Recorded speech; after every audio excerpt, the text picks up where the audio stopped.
Happy Sabbath po mga kapatid. Happy Sabbath. Yan ang bayan ng Diyos. Always happy, smiling. Kaya nga po lagi natin binubututan na Happy Sabbath. Kung hindi po kayo happy, Sabbath na lang sa inyo.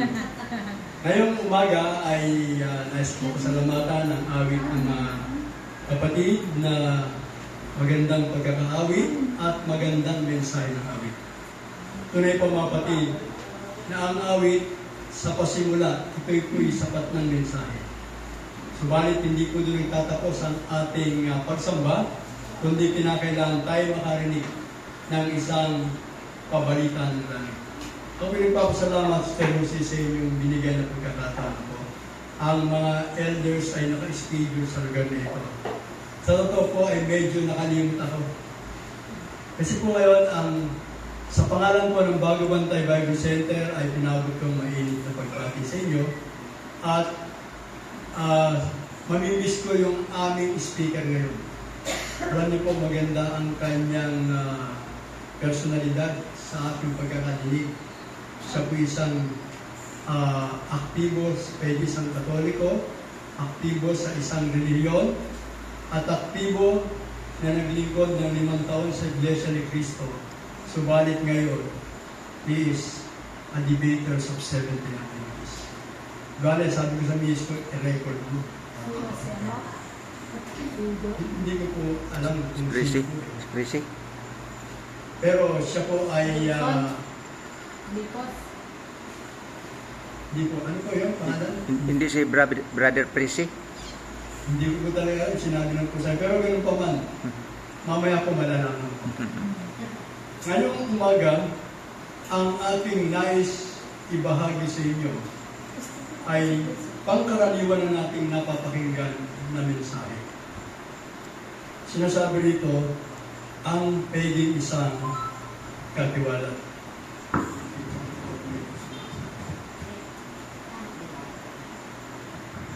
Ang ating mata ay may bibigtigo na nagagamitan natin sa paliwanag.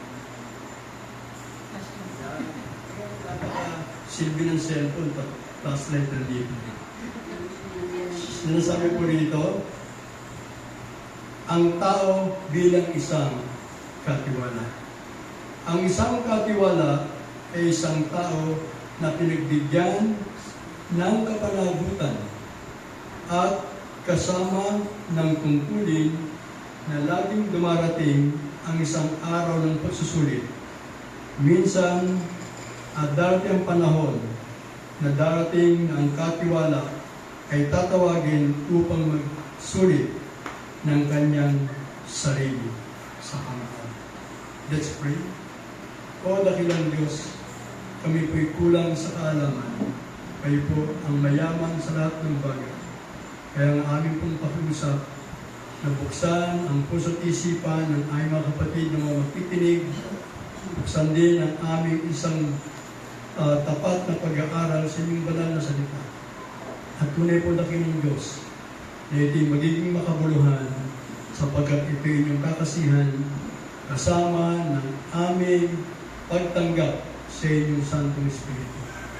Nangyari po Diyos ng aming kahilingan ay mating sa inyong lutuan sa Panginoon. Amen. Isang pagsalita ang nakatayo sa harapan at nagsalita siya ng isang tanong na sino po sa inyo ang nais maligtas? Taas po ang kamay. Yan. Yung pangalawang katanungan, sino man po sa inyo ang gusto pumunta sa impyerno? Yung mga natutulog ay napatayo at sila ay nais pumunta sa impyerno. Ang dahilan mga kapatid, yung hindi mo isentro ang iyong kaisipan, talagang papunta sa impyerno. Pero ang dahilan, kaya po napatayo at in-interview yung mga nakikinig. Paano naman po ang haba ng magsalita, kaya po kami nakatulog. Alam po, ang ating pakikinig pagka minsan ay tunay na very interesting, lalo't maganda ang topic na ating pinapakinggan. Subalit pag ito'y napapahaba na at napapalayo na sa Lose, masasabi mo na nami-misplace rin ang iyong kaisipan. Kaya nga po, sa tingin ako'y magsasalita sa iba't ibang iglesia, ay sinisikap kong huwag habaan ang ating salita. Kasi po, pagka ito'y napahaba, baka kung tanungin ko rin kayo sa impyerno kayo mapunta. Alam kong ayaw ninyo, mga kapatid, sapagkat nais natin na tayong lahat, while we are waiting for the soon coming of Christ, lahat tayo ay nais natin magkita-kita roon sa kanyang ihandang tahanan. Tayo po ay dadako na ang mga talang ito ay sa pagiging isang katiwala, wala pong ibang dapat pagkatiwalaan kung hindi ang tao nilalang ng Diyos. Tandaan po natin, hindi pwedeng pagtiwalaan ng mga hayop. Pakainin mo man yan, bigyan mo sa kanila ang lahat ng nararapat para sa kanila. Pagka yan ay nagutom, baka ikaw ay kagatin dahil hindi ko makasa.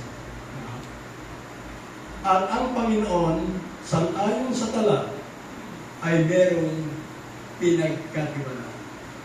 Ito po ay batid natin na ang pagbibigay ng Diyos ng pagtitiwala sa ating unang mga magulang, ito po ang may pinakamalaking binantayan, pinangalagaan, at nakita nila ang kadakilaan ng ipinagkatiwala sa kanila ng Panginoon. At sinabi ng Diyos, lalangin natin ang tao sa ating larawan, ayon sa ating wangis, at magkaroon ito ng pamahala sa mga isda, sa dagat, sa ibon, sa himpapawid, at mga hayop, ang buong lupa at ang bawat gumagapang sa ibabaw ng lupa. Wala na pong higit na isang pagbibigay ng isang karapatan na magtiwala sa wala iba kundi ang pinagkaloob sa ating unang mga magulang. Wala pong kaparis yan.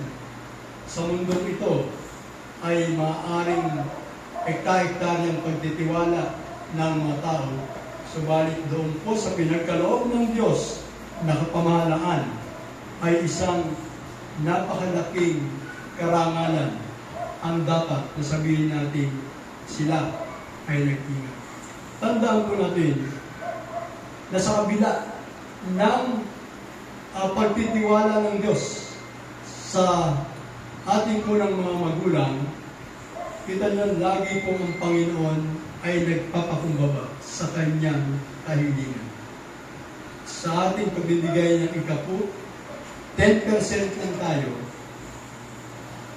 10% ang ating binabalik at ang 90% ay sa atin. Sa araw ng paglilingkod, 6 na araw ang sa ating malaya tayong gagawa.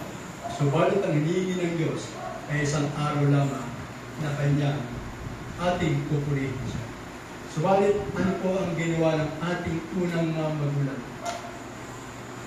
Pinamahala ka sa maraming ari-arian, isa lang ang nais ng Diyos na isang batayan, isang basihan na makita niya kung ito ay tapat na katiwala.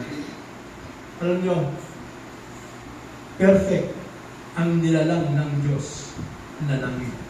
Sa kanilang kagandahan, sa kanyang walang, hindi maipaliwanag, ang nakalulungkot na nagbigay naman ng pangalan ng Diyos. Hindi naman po sinabi ng Diyos na bahala na kayo sa lahat. Kung sila ay naligaw kung sa isang bagay, ay bahala siya. Pero, nais ng Diyos na magkaroon isang subukan na ang pag-iingat at pangalaga doon sa lamanan ay kanilang mag-iingat. Subalit, sa pakiusap ng Diyos, ang ating ina na binigay ng Diyos bilang kapartner ni ang ating ama ay naging masyadong ambisyosa. Ano? Ambisyosa. Hindi siya nasiyahan sa nakikita niyang maganda. Pinunta niya pa yung isang lugar na hindi niya alam na ang Diyos at ang kaaway na may kontrobersya ay ginawa po ang isang patibong na dito po natin nakita na ang ating unang mga magulang ay ginawa ang kanyang nais. Di ko ba nakadulog po? At sa kabila noon, pangyayaring yon ay dinamay pa ang kanyang asawa para magkaroon silang dalawa ng paglayo sa paningin ng Panginoon. Alam niyo po, iniisip ko itong istorya nito. Sabi ko, well, maganda pa rin. Ano po? Ano po ang dahilan? Siguro kung di nagkasala ang ating unang mga magulang, hindi po tayo buhay ngayon. Di ba, Sir Lucy? Kasi hindi natin mararanasan ngayon na tayo buhay.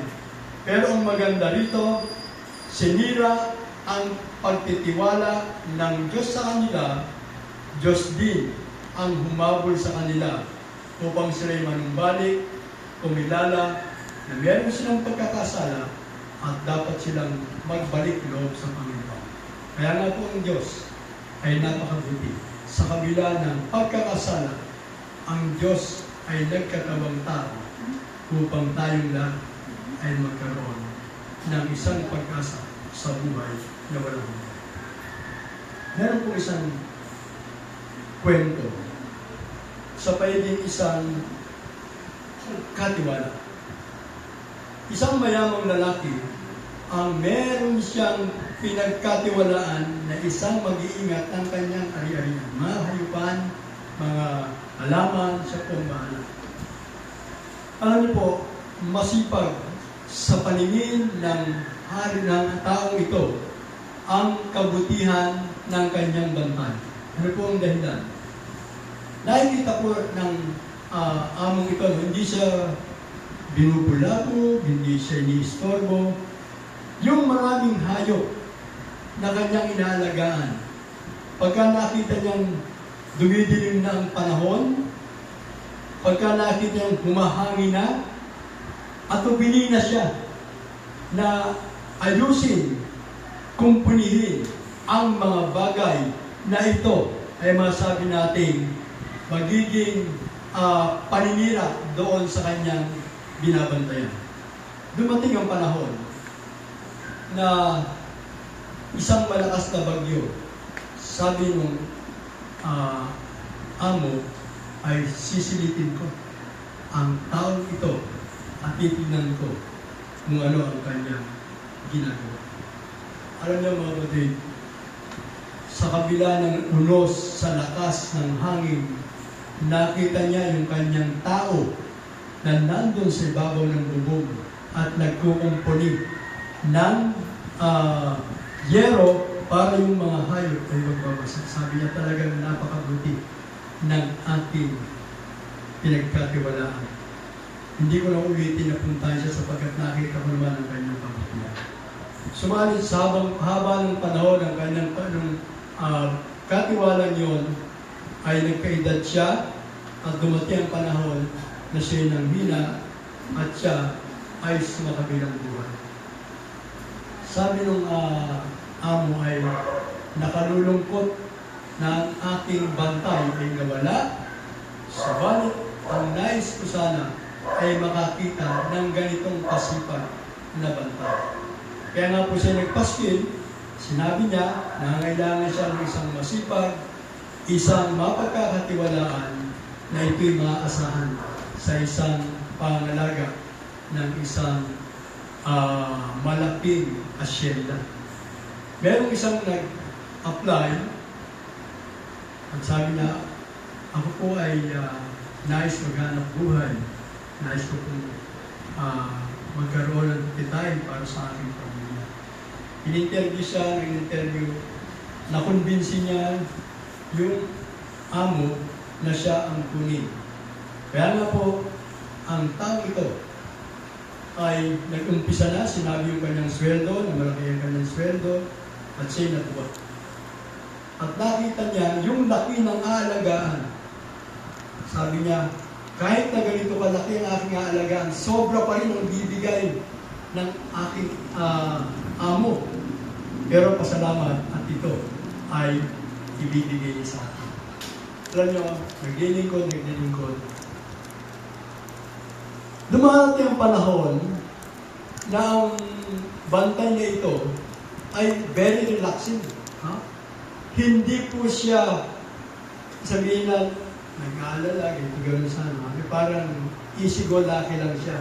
Pakanta-kanta, paikot-ikot, para bagang walang ginagawa. Alam nyo, dumating ang isang napakalakas na daluyo. Dumating ang isang malakas na bagyo. Sabi ng hari, anong amo ay pupuntahan ko itong aking bantay kung siya ay aking makikita ng gumagawa. Noong oras na yon, na pansin niya na walang gumagawa, gano'n lang ihip ng hangin, na talagang sabi niya ay hindi siya kagaya ng aking bantay na masipag at sa panahon ng daluyong siya'y gumagawa. Balit, ng oras na yon ay hindi makatiis. Galit yung hari, galit yung amo. Hinalap niya yung kanyang taong yun at nangyari na nakita niya sa isang sulok na talagang halos tulugan lang ang kanyang ginawa. Sapagkat sabi niya, sapat na akong matulog. Ginising siya, sabi niya, ikaw ba ang mabuting bantay na ganyan ng iyong trabaho? Umiiip ang hangin, malakas ang bagyo, ikaw ay mahindi natutulog, hindi mo dapat ginagawa yan sa panahon ng ganito. Sabi niya, ano po ba ang problema ninyo? Ang problema ko, ikaw, dahil ikaw ay walang ginagawa sa panahon ninyo. Sabi niya, ano nga po ang gusto niyong patunayan ko para masabi ko, ako'y gumagawa? Kagaya niyan. Sa bagay, wala akong nakitang bubong na pumapagaspas. At wala na akong nakitang maingay na hayop. Subalit, dapat ikaw ay nasa labas. Sabi niya, ano po ba ang inyong paboritong hayop na alaga? Pinuntahan niya. Alam niyo, nung puntahan nilang dalawa, nakita ng amo niya na yung hayop ay mahimbing na natutulog. Pinuntahan po nila at inikot ang mga hayop na alaga. Napakasarap ng tulog sa lakas ng bagyo. Sabi niya, ano po ba ang masasabi niyo sa akin? Sabi niya, okay ka, pero hindi ko pa rin makita sa iyo ang ginagawa ng aking alalay na sa panahon ng ganitong uri ng bagyo ay, alam niyo po, yung inyong dating bantay ay hindi po dapat namatay. Kasi po sa panahon ng bagyo, lumalabas siya, nababasa siya ng ulan, nagkasakit, kaya namatay. Tandaan po ninyo, ako po sa panahon ng tag-araw, ginagawa ko po ang aking bahagi upang gawin, ayusin ang kapaligiran, bantayan ang mga hayop, sapagkat ayaw ko po na darating ang panahon na ako'y nagkukumahog sa aking mga alaga para, ano niyo po, isa lang ako, yung pinaaalagaan niyo sa akin, libo-libo. Kala ko po bang lahat yan? Na sa isang araw na umuulan, aasikasuhin ko sila, hindi po.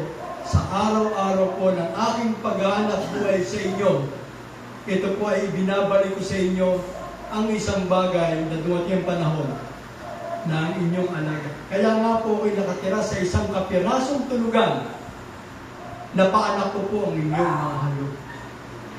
Sila po'y nagbunga, sila po ay dumami. At ako ay magtsatsaga na sa kapirasong tulugan na sa panahon ng daluyong kami po'y sama-sama matutulog ng mga. Ang aking pong naisip abot dito, no? Sa panahon ito na ating pong ginagalawan, pagkamisan tayo ay prente sa ating kalalagyan. Ang tanong, tayo po ba ay tunay na mananamba sa Panginoon ng Panginoon? Tayo po ba ay tunay na mabuting katiwala? na binibigay po natin ang ating sarili lamang pagka tayo tinitignan lang ng Panginoon. Tandaan po natin, ang ating pinaghahandaan ay lalong pinaghandaan ng Diyos. Lalo niyang ginagawa ang mabuti. Nakita ninyo ang langit na bayan na ating paglilipatan. Kung dito po'y panahon ka na nag-iisip, alam niyo, ang mga kabataan ngayon, ang pinahahalagahan kung paano magkakaroon ng mamahaling cellphone. Para meron siyang gamit, updated. Updated. Ako po, hindi minsan di ako bumili ng cellphone. Kasi po yung mga anak ko nasa US, binibigyan na ako. Kaya ako po ay katiwala, bagsak sa akin. Kaya po ito, sinasabi ko mga kapatid, parang minsan ang ating kaisipan ay maligaya na tayo sa loob. Kontento na tayo sa kung ano meron tayo ngayon. At ang ating buhay, baka mamaya, pagka tayo ay sinisiyasat na ng Panginoon. Sabi dito, ipagsusulit natin individual. Hindi po kami minsan ko siya susulitin ng Panginoon lang. Lahat tayo, titignan natin. Kaya nga po, ang ating mga buhay sa lupang ito ay dapat tayong magkaroon ng paghahanda, magkaroon tayo ng tunay na pagkilala sa Diyos. Alam niyo, kilala kayo ng Diyos. Kilala ako ng Diyos. Pero nakalulungkot sa tala, pag ikaw ay lumapit sa Panginoon, sasabihin niya, hindi kita nakikilala. Gusto po ba ninyo, hindi kayo kilala ng Diyos? Taas po ang kamay ng ayaw na siya hindi kilala ng Diyos. Ayaw po natin. Ang nais natin na tayong lahat ay kilala ng Diyos. Ang mahalaga, kilala natin ang Diyos at ang Diyos ay kilala ka. Tandaan din po natin mga kapatid, ang pagiging isang tunay na Adventista, nasa atin po ang tunay na pananampalataya. Sa ginawa po ni Brother Aaron, na doon sa, kasi po kaya nga kami 3BC, Bago Bantay Bible Center, dinugtungan ko po yun. 3BC, 3 Barangay Community, ay sasaturate namin para magbigay ng bukas pangalan. At ito po, talagang nakatutuwa na si Brother Aaron ay mismong siya na ang nagpresenta para mag-aral sa Amazing Pass. Sa loob ng 12 weeks, naging mabunga ang kanyang pag-aaral at ura-urada ang Bagong Bantay po ngayon ay hindi pa po church. Kami po ay company.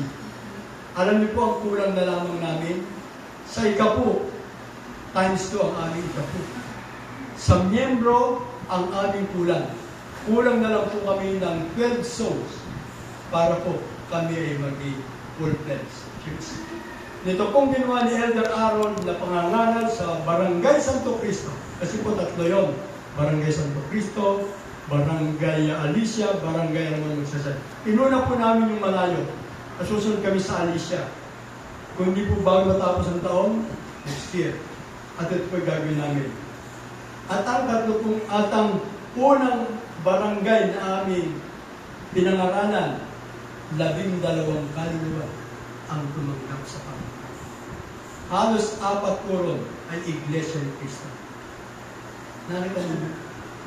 Nung unang mahirap, parang sa isip natin mahirap pangaralan. Mahirap bigyan ng boss pangaralan. Ang 7 day, ang Iglesia ni Cristo sapagkat they are all close-minded. Pero alam niyo po, ang testimony ng isang kapatid, ang kinatutuwa ko sa ating pagsamba sa inyong church, sabi niya pa nga, sa ating church, hindi pa po sa binyagan, pero binibilang niya na, she is a Seventh-day Adventist.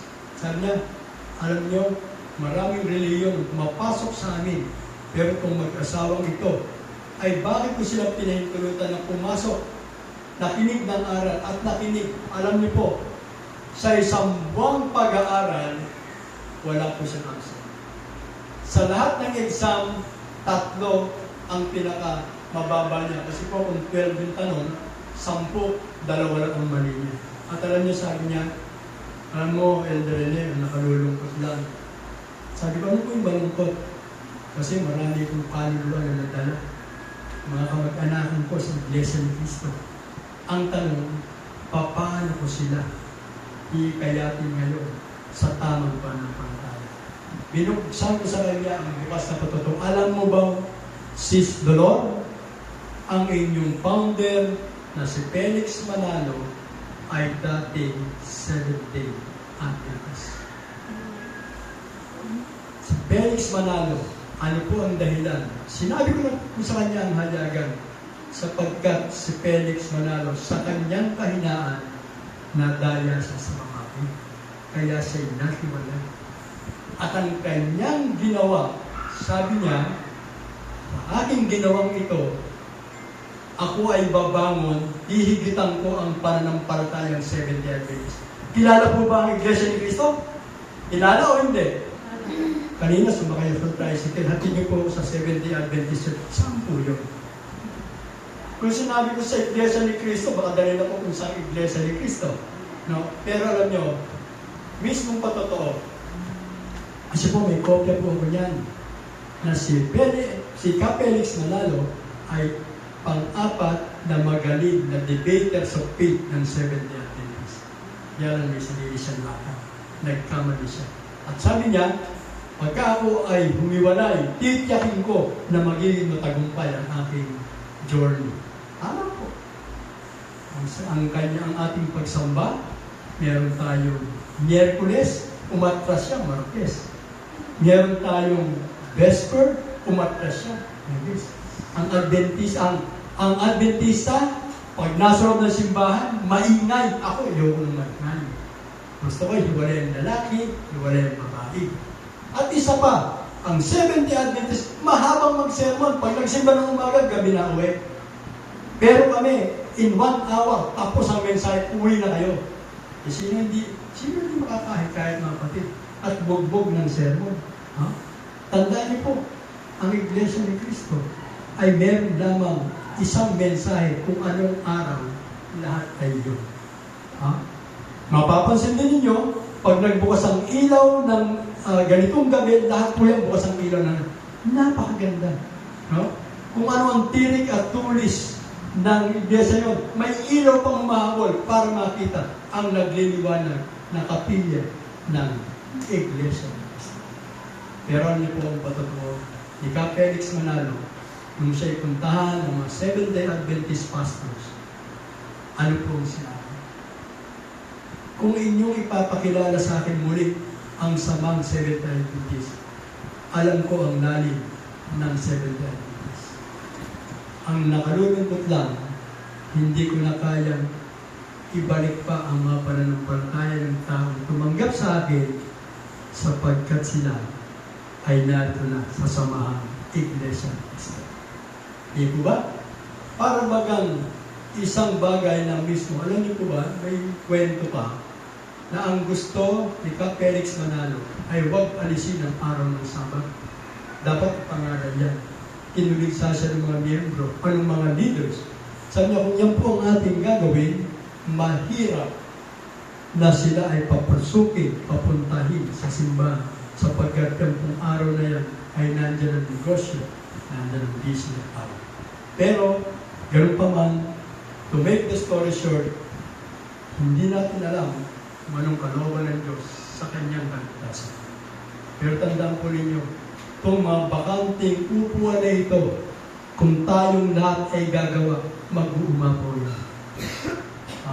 Kami sa Bagong Antay Bible Center, nag-umpisa kaming mag-anak lang, 6. Nakaimbita kami ng 4. Ang aming pong miyembro ngayon ay halos kulang-kulang 6 na po. At pinag-iisipan namin kung paano namin palalakihin ang aming church sapagkat yung po hindi naman kalakihan. Sa Diyos, hindi kalakihan po. At napakabuti ng Diyos. Napakabuti ng Diyos. Saan yung bagay? Alam niyo po kung tatanungin niyo ang aking sarili, ako po ay maligaya na naninirahan sa US. Ang aking painirahan doon ay kasama ko ang aking pamilya. Subalit dumating yung pagkataon na ako'y umuwi. Ngayon po ay binibilang ko na nasa 13 years na ako rito. Subalit, ang kaluluwa na aming nadala sa banal na pangalan ng Panginoon ay napakarami. At sabi ko nga, mga anak, ito ang panawagan sa akin ng Panginoon. Ito ang panawagan sa akin. Pero sabi ng aking anak, Daddy, hindi ko rin gusto. Sapagkat siya po ang bumili ng ating church sa Bagong Bantay, yung aming pangalan na anak. Sabi niya sa akin, Daddy, ayoko na tayo tuwala-wala. Kaya ang nangyari po, muli niyang binuhay ang renewal ng aking dokumento. At kung loloobin ng Diyos, mga kapatid, baka itong taon na ito, ako'y magpaalam na ito para muli sa manasama ko siya. Subalit sabi ng aking kapatid na witness, ng aking mga kapatid, sapagkat ang aking mga kapatid ay nandun doon, nagbalik-bayan silang lahat, at nakita nila yung kasiglahan ng Bagong Bantay. Nasa labas pa lang, pagka kinamayan ka, pagdating mo sa dulo, mapula na kamay mo, kakakamay. Lahat ng miyembro ay mainig sa pagtanggap sa kapatid. Sabi ng aking kapatid na panganay, ano ba rin makakaya mo bang iwan yung iyong mga kasama sa church? Sabi ko, hindi ko kayang sabihin sa inyo, oo o hindi. Ang Diyos ang nakakaalam.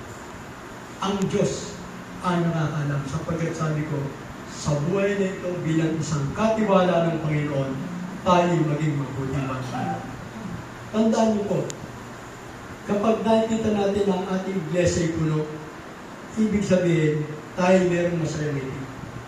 Pero tandaan po ninyo, bagamat tayo ay bungi-bungi sa upuan ito, tatawag ang Panginoon ng taong magdadala sa paanan ng Panginoon. At ang inyong mga ngiti ay magiging labis. Ano po ang dahilan? Ito po ang nais ng Diyos na may mga tao na madala sa paanan ng Panginoon. Kaya nga po kayo, mga kapatid, huwag po kayong maging maligaya sa tayong kakaunti. Maging maligaya tayo, no? Mr. Lucy, nakikita ko yung kasigasigan niya. Lagi yung nasa GC natin, no? At ang kanyang paglilingkod, alam ko, na kailangan marahil ng suporta. Kasi po, ang suporta na ating ginagawa ay suporta hindi para sa ating sarili. Ginagawa natin ito sapagkat kayo at ako ay tinawagan ng Diyos bilang isang tapat na katiwala. Ang pagiging katiwala, pagka kayo ay meron ng lubusang pagtitiwala sa Panginoon, hindi kayo mabayaan, hindi kayo mong problema sa inyong mga pananalapi. Hindi kayo mong problema sa inyong kalusugan, sapagkat ang Diyos ay nasa inyo. At lalo tigit, hindi kayo mong problema na maging matatag ang inyong buhay sa lupang ito. Tatanungin po kayo may umaga sa ating pagtatapos, sino po sa inyo ang nais mag-bless? Alam ko po na tayong lahat ay nais natin manahin ang inihandang tahanan ng ating Panginoon. Sa ating pong nakikita at sa ating galaw ng sanlibutan, ang panahon ay nagtutumuli. Ang panahon ay nagsasabing, malapit na akong dumating. Kasi po alam niyo yung salitang malapit na dumating. Bata pa po ako sa Presby Church. Sumulat na ako ng Jesus is coming, nabulok na yung yero, na wala na, but still, wala pa rin ang Panginoon. Bakit po sinabi ba ng Panginoon na ako'y malapit na dumating? Kasi po, kung sasabihin niyang matagal pa akong darating, ang magiging paghahanda natin ay magiging mabagal at magiging matagal.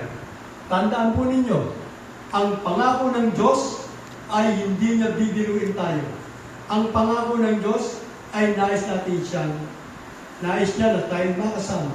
At tandaan po natin, ang ating mga katawang ito ay masisira. Ako, nung una po, ay long hair ako. Ngayon, no hair na. Diba? At nagbabago na iba. Pero ang magandang pangako ng Diyos, kung tayo magtatapat, kung tayo susunod sa Kanya, anuman ang ating kapansanan. Kung masasakitin tayo sa lupa, aalisin ng Diyos. Kung tayo ay masabing, we have a broken family, bubuhay ng Diyos yan. Bakit po? Sapagkat ang ating amang nasa langit, siya ang magliligtas sa atin. Kaya nga sa bagay ito, mga minamahal, tandaan po natin, magsikap po tayo. Gawin natin, be a good example sa mga taong nasa atas. At tandaan din po natin, kapag nagawa natin ito, at tayo maligtas na isang karapatan na mapunta sa langit, may mga taong lalapit sa inyo at sasabihin, dahil sa iyo, kaya ako nasa